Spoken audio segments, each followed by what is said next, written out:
Well, it's my pleasure to welcome you, and it's particularly a pleasure to be here this evening to be in conversation with James. I'm sure that James is very well known to all of you, a contributing editor to the London Review of Books, a very established and well recognised and award-winning writer.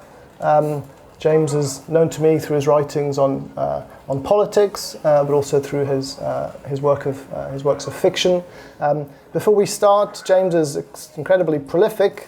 We're discussing a new book of his, but there's also another book on the horizon, a novel, which will be out on the 5th of September, To Calais in Ordinary Time. So that's something to look out for. I was going to start off by saying that this book, Dreams of Leaving and Remaining, is on the one hand a Brexit book, but it's also not really a Brexit book. And I thought I would say that because I suppose everybody is more or less done with Brexit and exhausted of thinking about Brexit, but clearly the numbers here suggest that perhaps not. Perhaps there's appetite for more discussion. But this is not your standard book around the UK's exit from the European Union. That's a discussion that's been dominated by technicalities, by questions of parliamentary procedure, by votes, by bills, by negotiations. And this book is about something entirely different. It's a real breath of fresh air for those of us who consume the business of Brexit on a daily basis. Now, I wanted to ask James as a way into our conversation. One of the big ideas, I suppose, of the book, and this really comes into the title, is the notion of dreaming, the notion of myths. So James, maybe you can kick off by saying, what is it about myths, about dreaming that interests you, and how does that form the basis for this particular book? Well, when you go around the country and ask people about things, about the question that you're trying to find out the answer to, whether it's what's going to happen to farming after Brexit, or why in this depressed northern town, which historically has been a Labour constituency, are people suddenly so interested in UKIP? You ask concrete questions, you get concrete answers, but you also begin to perceive in the gaps, in the things that people say in between their answers that don't seem perhaps to make complete sense in the context of an actual question, something else. And even before I worked on the essays in this book, I was becoming more and more interested with the idea of how it is that individuals represent the world to themselves, a kind of political psychology, if you like. We all have, there's no real way of escaping this, a set of constructs that we build up beyond that which we can immediately apprehend. We see Theresa May on the television, but there's also our fantasy Theresa May, our kind of shorthand Theresa May. We talk about the Conservatives, but it's not a real thing. We have to have some kind of imaginary placeholder for this concept of the Tories or Labour or Jeremy Corbyn. But it goes much deeper than that, I think. And I use at one point in the book this comparison with the Aboriginal dreaming in Australia, and that might seem a very extreme jump, almost perhaps an act of cultural appropriation, and perhaps some people might think a rather insensitive one given the history of Australia. But I think in a way it's apt, just in the sense that in the same way that the Aboriginal dreaming represents this sort of everywhen, this set of myths and stories about ancient heroes, which is the opposite of academic writing. It's not researched. It doesn't rely on specific instances of real actual people. It's heroes and villains and forces who are represented in a kind of shorthand. And that's one of the threads that I've been trying to I've been trying to follow throughout this book. And so, for example, when I talk about people, leavers, buying into the idea of Brexit as a St. George event, as a single act of slaying a dragon, which would bring peace and prosperity to the land. I don't mean, of course, that everyone I met in Grimsby and villages in Norfolk was kind of rushing up to me and saying, "We've killed the dragon." No, what I mean is that there has to be a way of defining people's apprehension of the wider structure of the world that is not an academic, scientific, researched one, but that is more respectful of simply saying, oh, they're just being silly, they don't know what they're talking about, it doesn't make any sense. So by putting it in some kind of mythical framework, you create a pattern that makes sense both to somebody who's looking at it from an academic point of view, but also to the people themselves who hold this way of looking at the world. Mm-hmm. I wanted to ask you about the specifics of these sort of Brexit myths versus these remaining myths. But before I do, there's something about the notion of dreaming which I suppose I wanted to ask you, is that in some ways it's, as a term it's quite ambivalent because it evokes on the one hand the sense of the utopia, you have a dream, something you want to realize, but it also has a more atavistic quality. It's also the sort of bubbling up of the subconscious. So are those two elements of the sort of the term of dreaming present in these different myths? Very much so, but I think the crucial thing is the mixture is the blending of personal history and actual wider history. The history that you and your family and your friends have directly experienced, and how you remember that, and how that gets mixed in with the contemporaneous reporting of it that you hear from other sources, whether newspapers or books or the TV. I had an epiphany many years ago when I was living in Ukraine. And actually, no, it was when I was in Russia, but I came back to Ukraine to write about it. It was the 10th anniversary of the Chernobyl disaster. And so I came back to Kiev and I talked to a lot of people who were involved, who worked at the reactor, who'd suffered, whose children, for example, had thyroid cancer as a result of the explosion and so on. And I began to notice something very strange about the things that people were saying when I asked them about the consequences of the disaster. They would talk about pensions, they would talk about how Russia and Ukraine weren't united anymore because the Soviet Union collapsed. And I began to realize that in their minds, these two events, which happened quite close to each other, their personal experience of the Chernobyl disaster and the collapse, and their personal experience of the collapse of the Soviet Union, together with everything they read and heard about at that time, were mixed together in their minds in a way that they weren't even aware of. And that's not being patronizing. It's just the way it comes out. And I've been thinking about that a lot over the past few years as I've gone around and had these long, very, very intense conversations with people about their lives and about the way they see the world now.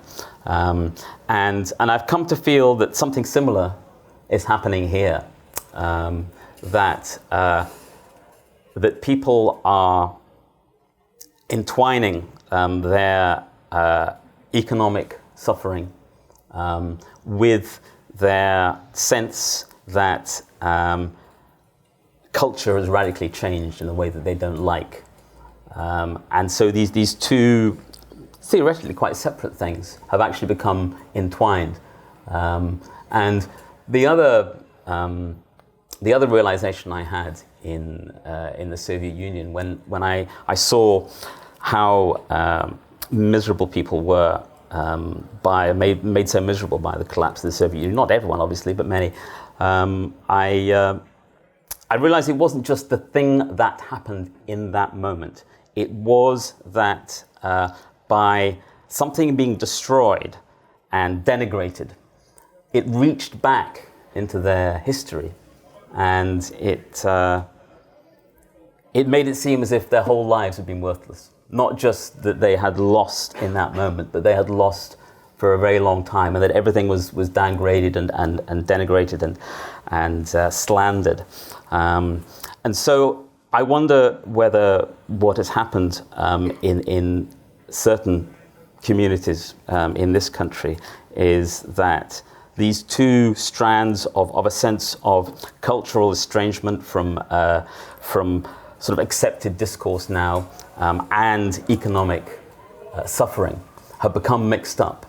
And the resentment that comes from seeing your factory closed and austerity eat into the welfare provisions that you're used to and the public services you're used to, that's become mixed up with the sense that the kind of jokes that you used to tell when you were young, the way that it was perfectly acceptable to make fun of foreigners, for men to make fun of women, for everyone to have a kind of a particular stereotyped role, for there to be clear hierarchies of gender and race and class, that not only are people upset that that's gone in the moment now that it's happening, but it's as if their whole childhoods, their youth, the time when they were young and fell in love, that this is being somehow denigrated as well. That was the quite complex mix of personal and cultural and economic feelings that I was getting when I went out and had these long, deep conversations with people. I suppose in the time that's elapsed since the UK's vote on the EU referendum, some of what you're describing, which in the book I think is generally applied to trying to understand the sentiments of leavers, can begin to also be applied to the sentiments of remainers. That sense of loss, of trying to make sense of events, that something has been denigrated, I suppose, some sort of sense of the European project. Reading your book, it made me think of, there's a phrase which I associate with the Labour MP Rachel Reeves. I'm sure she got it from somewhere else, but it's the idea that in the vote of 2016, Remainers voted with their heads, whereas the Leavers voted with their hearts. And what I found particularly interesting about your book is that you say it, I think, very forcefully, that does somewhat of an injustice to Remainers. That there is a Remain dream, a Remain sort of, a heartfelt sentiment. Now, we'll talk about the Brexit myths, which I think I sort of had a certain set of responses to. But can you first of all try and articulate something which we hear much less of, which is the Remain dream? How do you feel? Well, it is difficult, and I think to the extent that I've taken anything positive from this whole mess, it is that I have interrogated my own feelings quite intensely, and I think it's one of those situations where there's you're sort of part of the reporting has to be inside yourself. You can start with investigating the status of your own attitudes. For example, it reminds me a little bit of the situation during the Iraq War, or before the Iraq War, rather, where there was this tremendous protest against the Iraq War on the streets of London, and that was great. But still, I had this nagging feeling that the most powerful driver of that was the protesters' sense of their own worth, rather than a real interest. Yes, a general concern, but rather than a real interest in what the people of Iraq were actually feeling.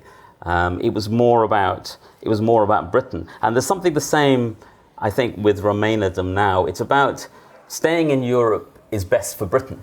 If Remainers were real Europeans, then they would be concerned about what was best for Europe, which might not necessarily be what's best for Britain. that's quite a radical thing to say, but if you're not prepared to at least entertain that possibility, then you're so far away from working out a future for us that you've got a long way to go. The Remainer dream. One of the things, one of the personal consequences of what's happened over the past few years is that I do feel myself much more isolated, and I think that's quite healthy. I think that the understanding that you may be a minority when you thought you were mainstream is maybe quite a bracing and refreshing thing. It maybe means that you should be trying to work harder to look beyond your own immediate group, your loyalty group, and think about what a wider group of people are saying. But yes, it's can be a bit of a lonely and depressing feeling, and I suppose in trying to set these what seem to me to be quite clear myths of St. George and Robin Hood against a defining, driving myth that could inspire and unite Remainers, I kind of came up short, and it was rather gloomy to realize. In the same way that I had this sudden feeling that there weren't really any street fighters on the Remain side, I thought, well, what are our myths? What are our legends? And I began to think about the myth of the youngest son, the fairy story about the youngest son who leaves the home of the poor woodcutter and goes off to find his fortune. And in a way, that is the Remainer myth. Paradoxically, the Remainer myth is the myth of somebody who leaves, somebody who betters themselves, who gets an education, who rises through their own talents, who leaves behind the settled community, and goes out to seek the world. But that leads you to some very, very difficult contradictions, which is that I would guess, at a wild guess, many of you love the idea of the settled community, love the idea of the place that stays the same, that it's tradition, that is true to place and origin and things being done as they were before. But we also like the idea of being able to leave that place and go to another place, which is also traditional and true to itself and of itself. And then another place, and then another place. But is not our very movement and our desire to keep on hopping from place to place, to have access to all these traditions, is that not in itself something that is destructive and contradictory? So I haven't really got an answer to this, and I suspect that the answer lies somewhere within the realm of breaking away from the kind of conformity, global conformity that we have at the moment, which is being driven very much by global consumerist capital, and moving towards a different kind of uniformity, which is a baseline of public services that is universal around the world, within which the kind of cultural distinctiveness that we do and should cherish can thrive. That's a very utopian idea, but I think that's what the Remainer dream should be. But that's a much more internationalist utopia than any of the utopias I'm getting at the moment from the Remainers, which, as far as I can see, are let's just leave everything the way it was before. If we were to, I mean, you end the book very forcefully with this plea for a universal network of funded public services and public goods that we cherish provided to a high level. If we were to accept for the moment, and we can talk about this, that maybe the global scale is, excessively ambitious. What if we were to try and reduce that down to the European level? Would what you're suggesting be, if it was to take some sort of concrete material form, be precisely the thing which has now been articulated by the French President Emmanuel Macron, where he talks about a Europe that protects? And he is essentially saying that in order to have the things that we value, internally, we do have to have pretty firm and pretty solid external barriers, but inside of Europe, we can really have this openness that you describe. Is that a sort of a halfway house to the Remainer dream you describe? Well, yes and no. I mean, yes, and that is why I voted to remain, because I felt that Europe was a base which could provide, and yeah, let's be honest, does provide an inspiration to other countries in the world, which for all Europe's faults, it does provide an example of relative fairness, relative justice, and relatively good provision of services. It defends people, but that Macron idea, that defense, can easily, well, I was going to say morph into something, but in fact, it's just another version of what we already have, which is Fortress Europe. If you're not working to bring more countries into that sphere and more people into that sphere from outside the walls of Fortress Europe, then it means the walls have to be built higher and higher. What is the use of having a wonderful Swedish-style welfare state across the whole of Europe? And I think this would be a very good idea. Might have avoided a lot of trouble, a pan-European minimum wage. What's the use of having that if you're still reliant on exploiting vastly underpaid labor in other countries to provide the raw materials and the cheap manufactured goods that keep your population happy?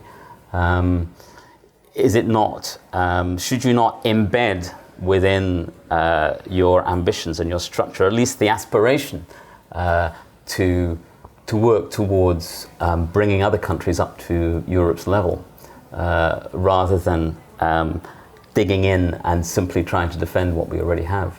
There is a sense in which Emmanuel Macron presents the ethically acceptable face of chauvinism insofar as it's pushed further away from our national borders. We can't see it quite as tangibly. I mean, there's a lot that we can pursue here. I wanted to press you on something which is the other side of the myths.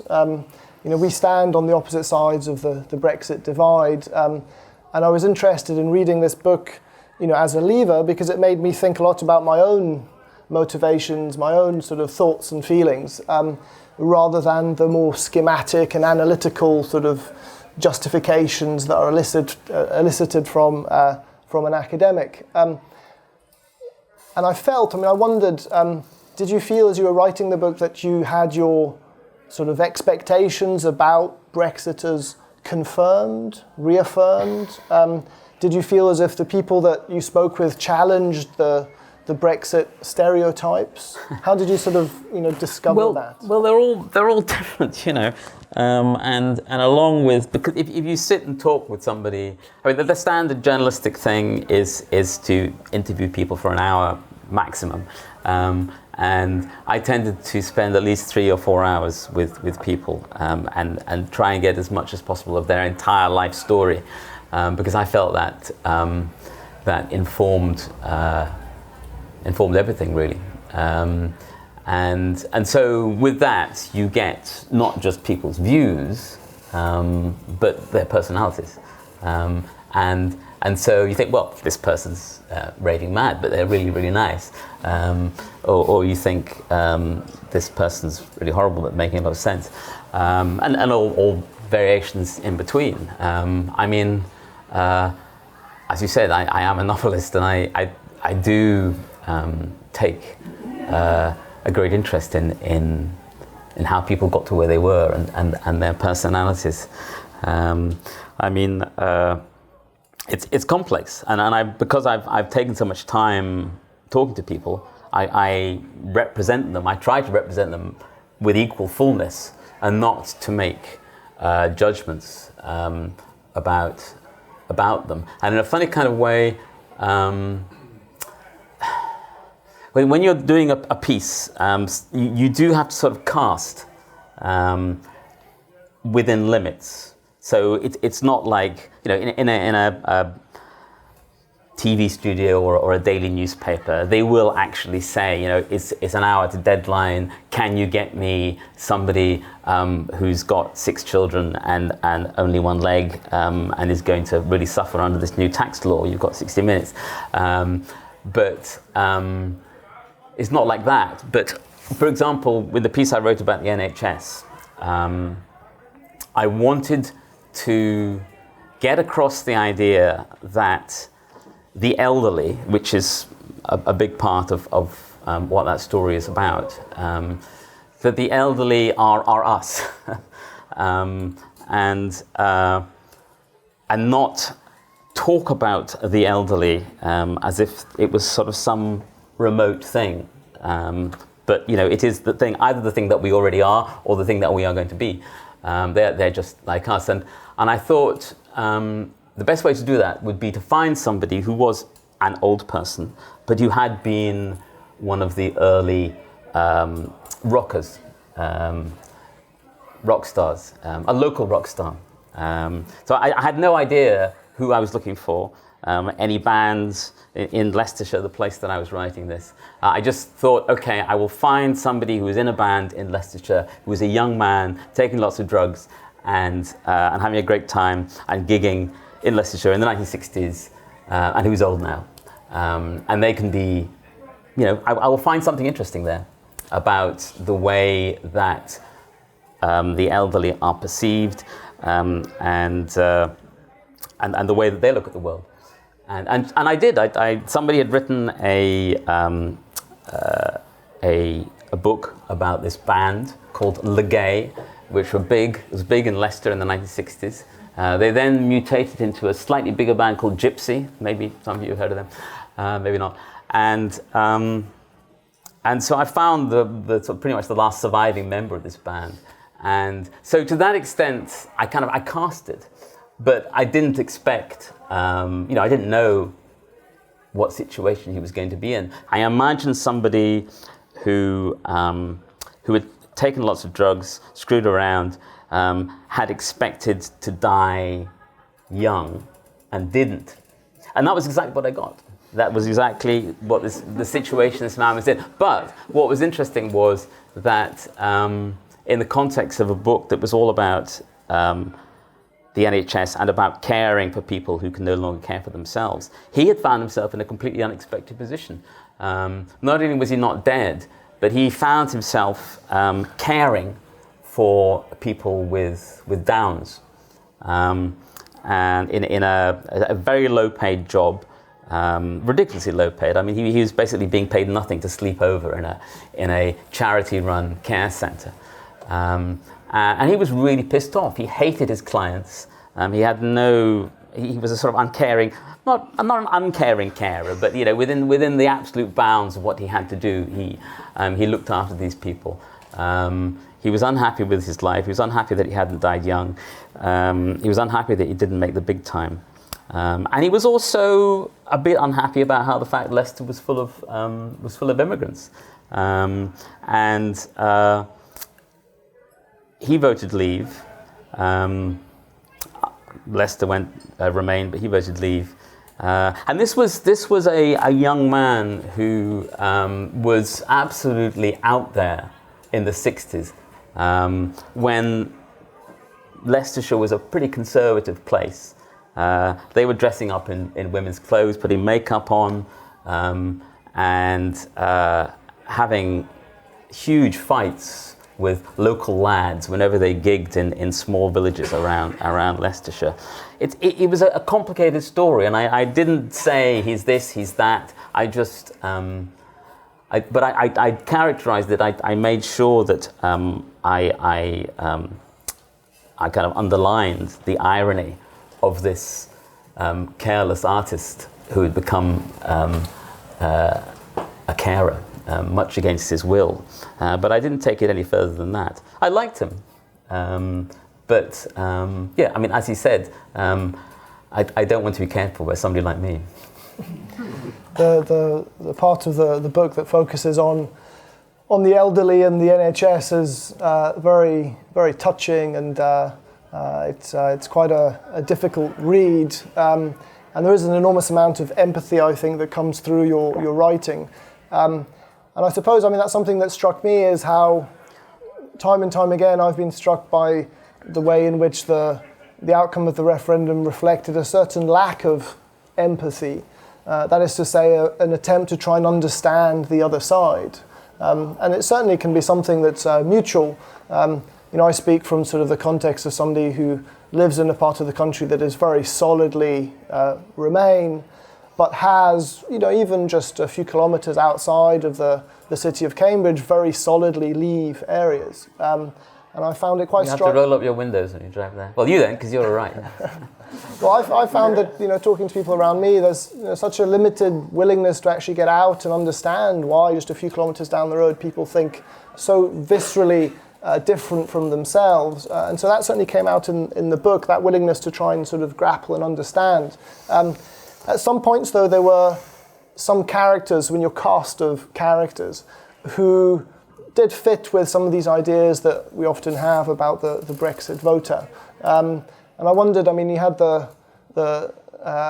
especially the chapter on farming, which again, I mean, each one of the nice things about the book is that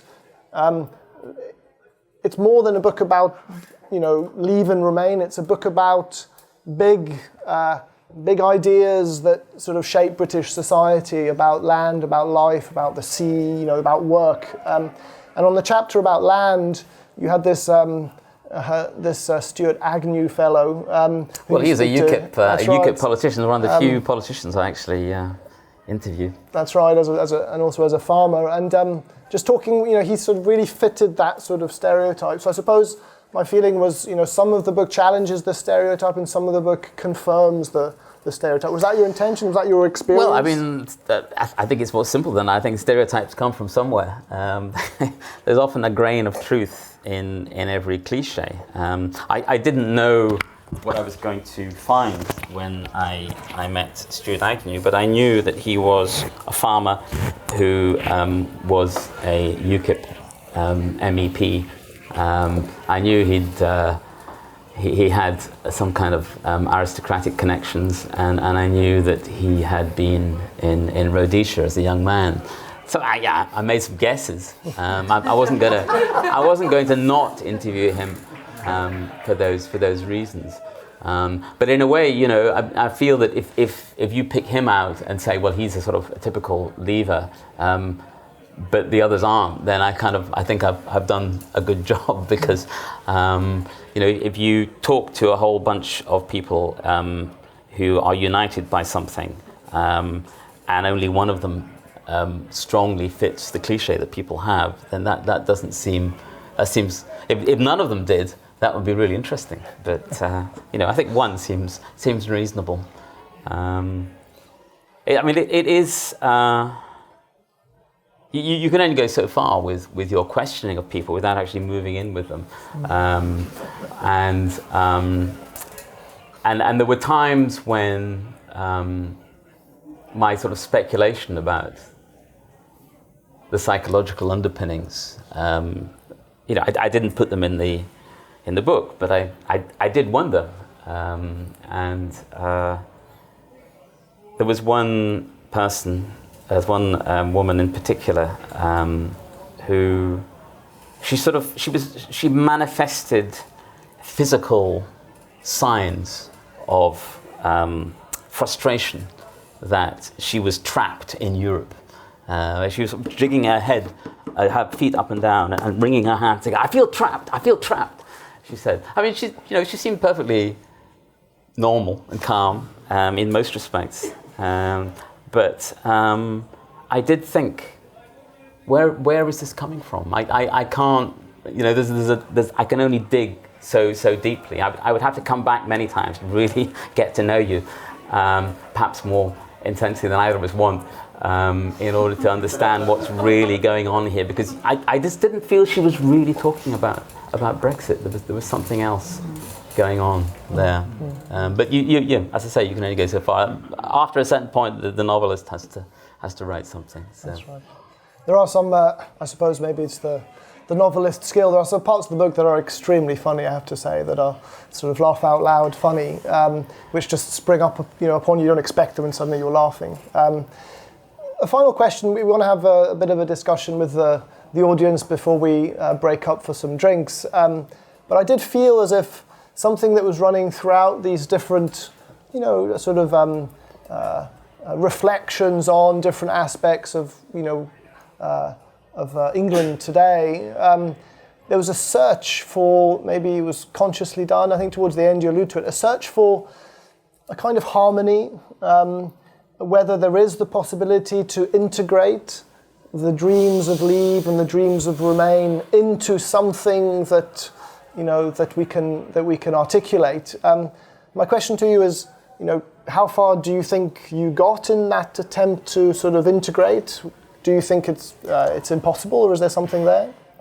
Yeah, I mean, there is that desire personally in me to try and find some inner peace at least for myself, and to try and think of a way out of this divide. I mean, I think that we are faced with some very difficult objective conditions. And in addition to the things we've talked about and the divides that are very well known, I think there's a particular problem, and I suppose this feeds into this idea of people's preoccupation with the way their personal history relates to history in general, which is that I think there is a relationship between the stretching of the generations and a sense of hostility towards foreigners, towards immigrants.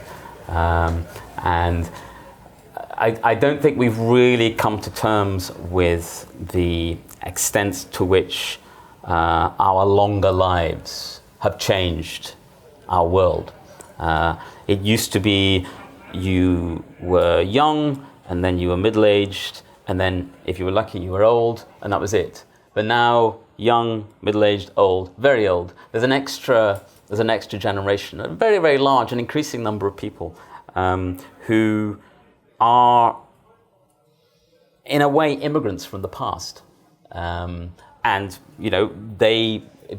they are immigrants from the past, then young people to them are immigrants from the future. And I feel that rather than being a kind of a tension between natives and immigrants, yes, that's true. That is happening. That's very real. But in a way, that's a kind of a shadow of the much more fundamental, unspoken tension between the immigrants from the past and the immigrants from the future. If you have a whole bunch of people who were born in the 30s and 40s and 50s up against a whole bunch of people who were born in the 80s, 90s, and noughties, then they are coming from different worlds.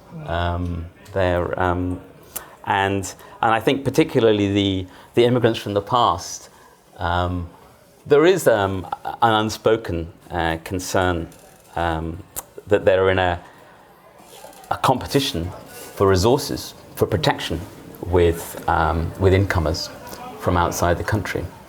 Things are difficult enough already. So yeah, to try and find a synthesis amongst all this is very difficult. And I'm afraid that the nearest I have come is a very radical idea, which I myself am not really ready for. But it seems to be the only one which makes sense, which is that if you believe in internationalism, then you have to take it further. You don't stop. You don't say Europe, line everywhere else. You have to say, yes, I do believe that. I do believe that it is good to have mixing of cultures. I do believe that. I do believe in universal rights. I do believe in universal freedoms. I also believe in the importance of cultural distinctiveness. That is the synthesis that we're working towards, and that can only work fairly on a global level.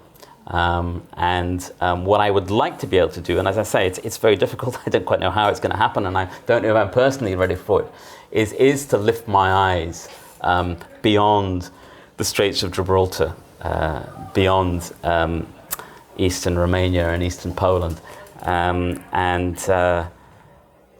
ask, well, why that border? Why there? What can we do rather than being preoccupied with how many people are coming to this country because of the corruption and inequality and lack of social protection in their own countries? Why not ask what it is that is embedded in our systems that is driving that, and what can we do about it? Thank you very much, James. I think we can open up now and have a bit of a discussion for, I suppose, for half an hour or so before we break up for drinks. So put your hand up so that I can see you, and please jump in. So yeah, there's a lady at the back there. Thanks very much. Thank you very much, James. I do read your things in the London Review of Books and enjoy them very much, the dragons and all that. And I enjoyed your talk. I would like to ask you something about what you call the Fortress Europe, which is used a lot as a term, which I think it has quite shady origins, that phrase. It's quite a negative term. I know it's not your term. I mean, and at the end, you also said that you believe in internationalism, and of course, well, I do as well.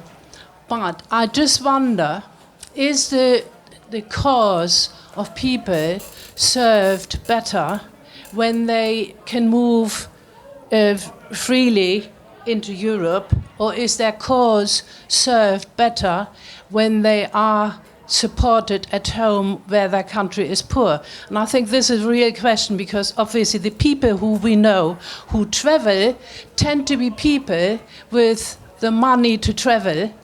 And I mean, I originally come from Germany, but I live here, and I do know from German literature that the people who came into Germany 2015 were largely young men who had left the families behind, so their families are back home. And I also happen to know that the families at home, the mothers and children, depend on money that is being sent from European countries back home. And the sad truth is they will not endeavor to do and to sort out their life where they live, because this money is coming from abroad, from a Western country. And there's very sad stories. And the issue is, of course, there's exploitation of poor countries going on.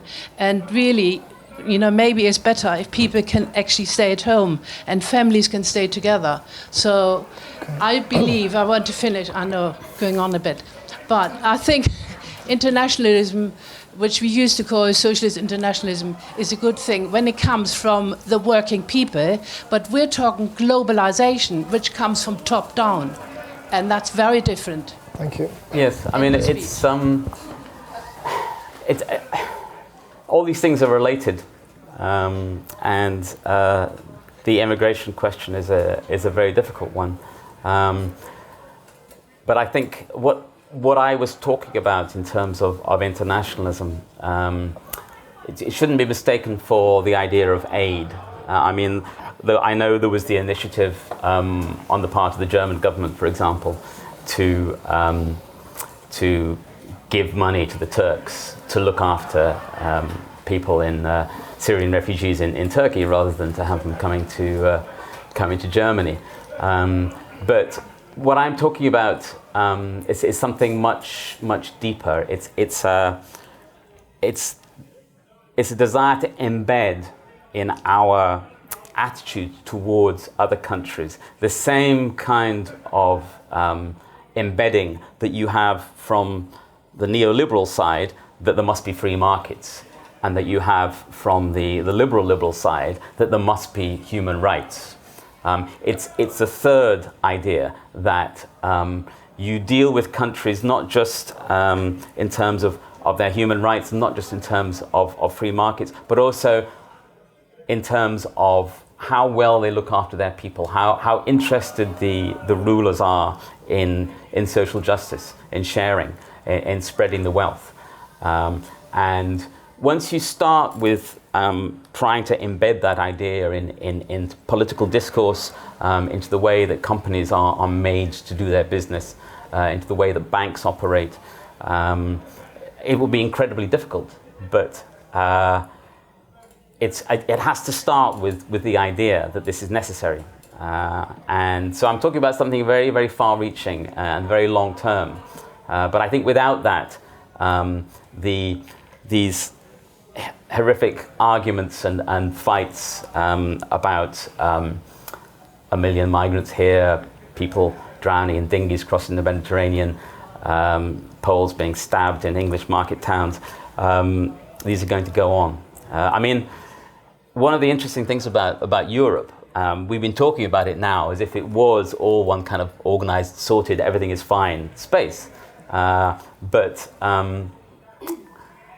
it became very clear to me when I wrote about what happened when this Cadbury's factory in the west of England was moved to Poland, the extent to which the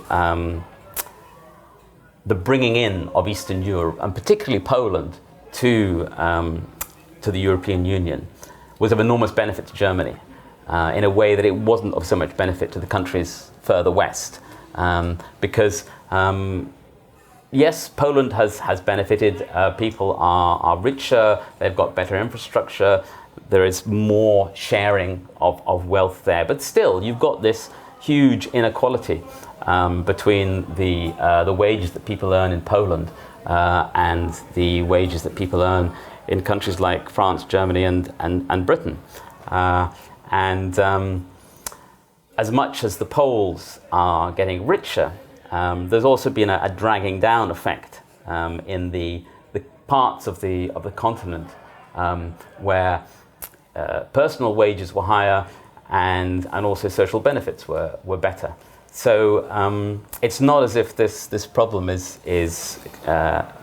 doesn't exist in Europe, and that's one of the iniquitous things about the present state of the European Union, that you do have this preservation of this massive wage differential between East and West, which is detrimental to, I would say, to the welfare of the continent as a whole. We've got a question here at the front, and then another question there. Just the gentleman with the tie there. Yeah.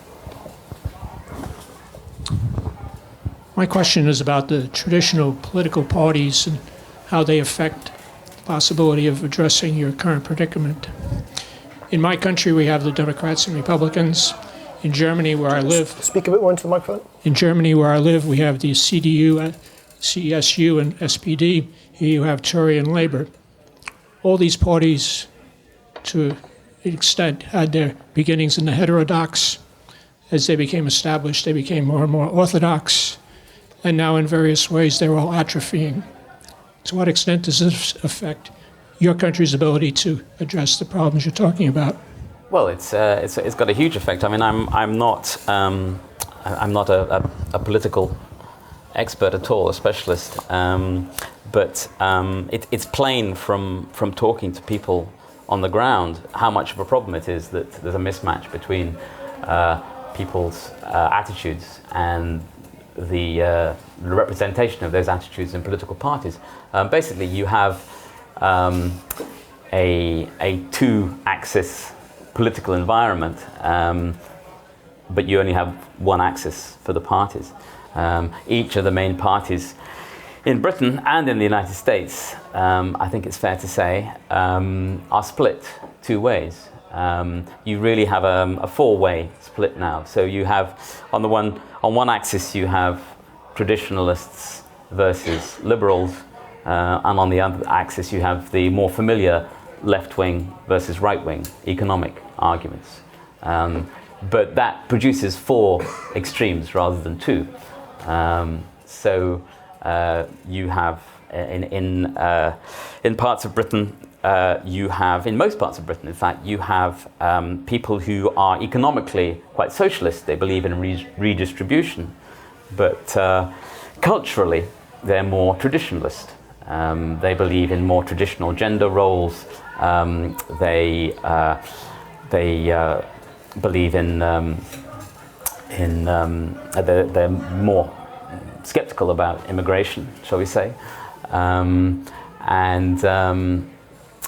then in the Conservative Party you have a similar split. You have liberals who are neoliberal liberals who are quite happy with immigration, with modern ideas, with taking drugs, with people being gay, and they're quite right-wing economically.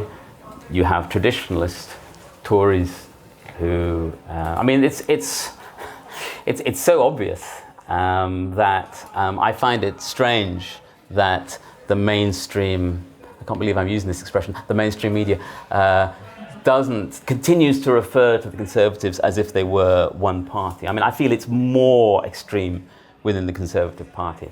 I don't understand why we're not talking about a coalition government, which is basically what we have. It is a coalition government, not because of those few Irish people propping up the Conservatives, because the the party is itself a coalition, really between two quite different parties. There's a very great distance between David Davis and George Osborne. I just don't see them. I don't know them, but I don't see them being very, very clubbable together. I don't even see Joe Johnson and Boris Johnson. I don't understand how they can sit down at the same table. Anyway. The gentleman in the middle, just behind you, yeah. Right there.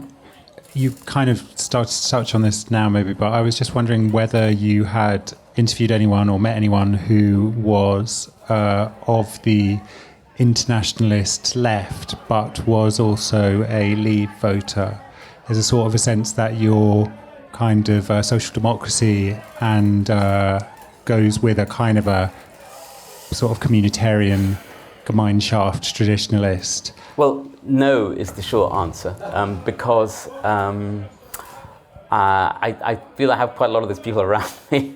But no, I was. But I'm interested in what your sense of their dreams, in a sense, would be. Well, quite. This is an interesting question. I mean, this man might be able to answer, because I think that you are an internationalist left winger. But in terms of the specific questions that I set out to answer in the reported essays in this book, there wasn't really, there aren't, I don't know how many people like that there are in Grimsby. No, actually, to be fair, that's not really true. I mean, the chap I spoke to who runs a tattoo parlour in Grimsby, who, when I met him, he was, let me get this right, he'd been a steel worker, Labour man all his life. He was now working as a UKIP organiser for the Cleethorpes candidate, and he was about to get married to the trade union socialist coalition candidate for Grimsby in the elections. So yeah, there was a lot to unpack there, but I'm sure we didn't really talk about his view on the wider world. It's true, perhaps you should have, but I strongly suspect that he would have been very internationalist in his outlook. He was very angry with the UKIP candidate that had been imposed in Grimsby, because she was a racist. I mean, it was clear from her record. she said that she had only gone along to the National Front meetings to do research for a thesis, but I don't think anyone really believed that. So he was, at daggers drawn with his fellow party member. I'm sure he would have had quite an open view of the world as a whole, but because we were focusing on more local issues, it just didn't come up. Question there, just the gentleman there. Yes, my question, for which perhaps part of an answer has begun, is as a Remainer, can you explain, Chris, your key reasons, or some of your key reasons for being a Leaver? Yes, pile on, Chris. This is very much an event about James here. You can talk to Chris afterwards. I think it's a bit unfair to sort of ambush. Well, Chris. no, it's I like not to an know as ambush. well. Not an ambush, because your book and our discussion is about really trying to take on board another view. But if you let me answer it in a way that partly addresses the question that the gentleman posed behind. James, you've been sort of talking about this. I think certainly on the left. I was struck at the time of the the referendum, the campaign. Most of my neighbours in Cambridge are sort of, I suppose, left internationalists, mainly in their 70s and 80s, and a fair few of them voted for the UK to exit the common market when they had a vote on that in 75, and did so without any sense of social sort of marginalisation or cultural exclusion, or being somehow outside of their comfort zone, which was a middle class intellectual sort of milieu at the time. Now fast forward to 2016, they felt, some were less reluctant, others were obviously reluctant. They felt there was nowhere else to go apart from to vote for Remain. And their life has really been, the experience of the dissolution of a Eurosceptic left tradition, which in the mid-70s was very powerful within the Labour Party, and has, I think, sort of, essentially disappeared. And so I situate myself within that tradition, which is a very rich tradition, a very rich radical tradition on the left. But in terms of its actual purchase on politics in 2016, as a position on Brexit, it was zero. The only voices really, there were some Labour Leave voices that articulated some thoughts, but the dominant voices really were associating Brexit with a few sort of leading Tories and with UKIP and Nigel Farage. So that's a transition that's taken place, and I think that helps explain a little bit, where we are today. I couldn't vote Leave because of the people who were running the campaign. I just couldn't. That I could never get past that. I could not be in the same campaign as I couldn't be on the same side as those people. It's a bit like if you're buying a second-hand car, and it's the absolute perfect car. Everything is just exactly what you want. It's a good deal, good price. It's fine. And yet the guy who's selling it to you is wearing a shirt that says, fuck P, whatever, foreigners. I wouldn't buy that car, not because it wasn't the car I wanted, but just because it stinks. So I couldn't get past that. But that doesn't mean that I am against the fundamental idea of leaving. I think when you look at the actual idea itself, my first problem with it is that I don't think it really solves any problems. I think it's a much less important thing than people have made it, whether we are in or out, in an abstract way. In the way of, for example, the money that we pay. I just think it's a kind of a relatively minor outsourcing question compared to the massive problems that this country faces. And as far as I can see, the only difference in terms of the disposition of forces political forces in this country that moving out of the only extra freedom that Britain gets. It's not really any extra freedom at all, in the sense that there's very, very little that Britain can't do within Europe that it can do outside it, in terms of left-wing policies. I think that's been shown to be a bit of a myth. But apart from those two things, I focus most of my hostility towards Leave with the way it's been carried out. I mean, the other massive obstacle to my voting for Brexit was that it was proposed.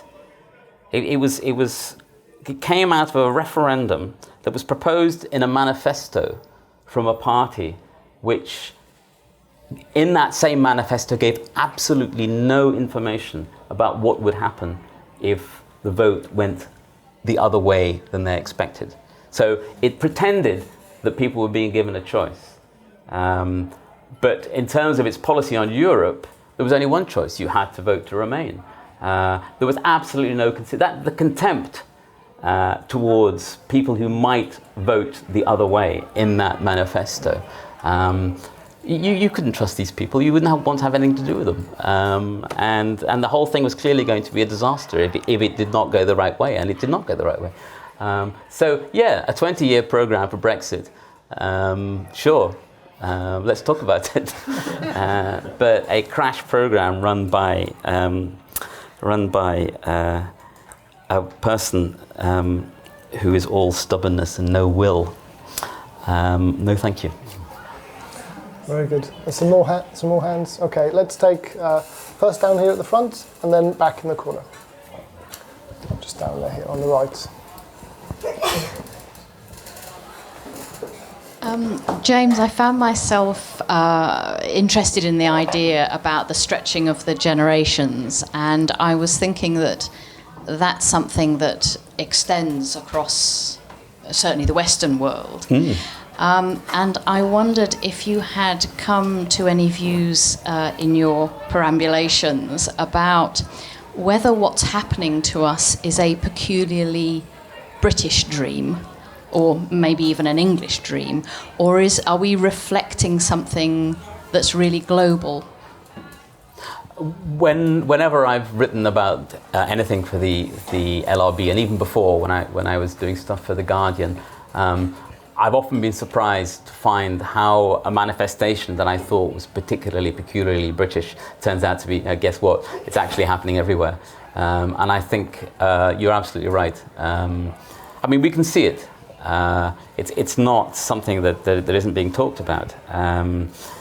It's just taken this particular form in Britain, but it's happening. I mean, it's a shame that this word populism has now gained such traction, and it's become shorthand for so many different things. It's almost become meaningless now. And the Guardian is running a series about it at the moment, and I'm sure there's a lot of really interesting stuff there, but there's also a lot of mixing up things which are populist with things that are just popular. These things are different. I mean, popular policies is what successful political parties bring forward. And there's obviously going to be a lot of overlap between populism and popular.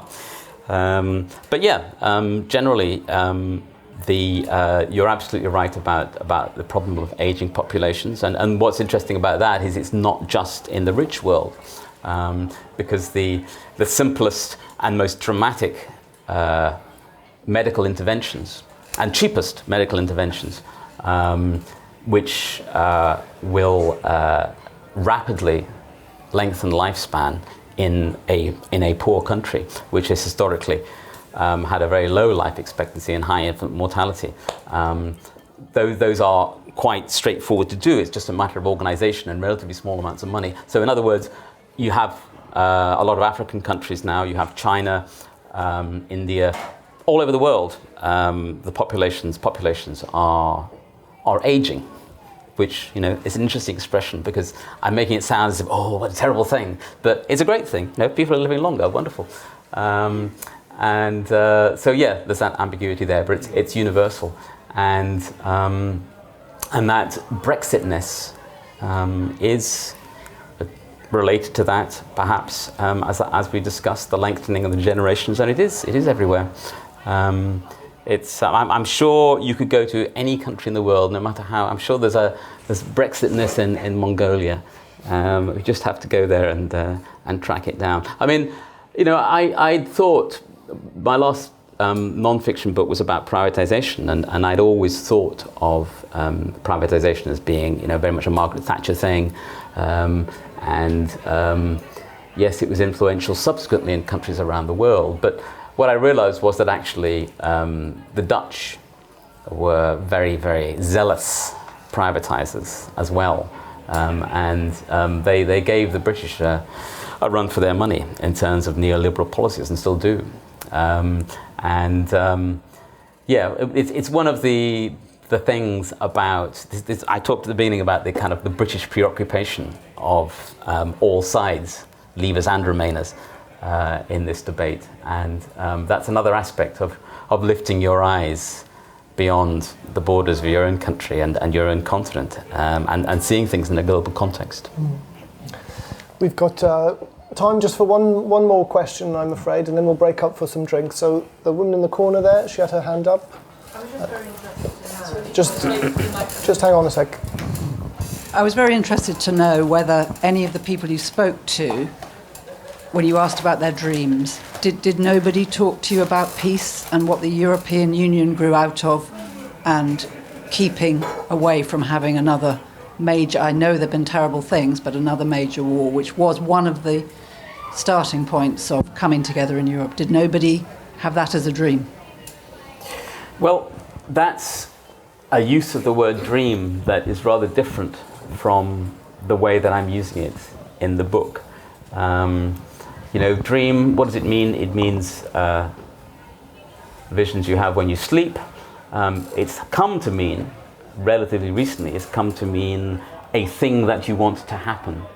And that's not really the kind of, I'm using dreaming in a slightly different way in the kind of Australian Aboriginal sense of a world view, of a view that relates the present to the past, and the kind of accumulation of all your representation of the world beyond that which you immediately know. So it's a bit different. But to answer your question, no, it's not.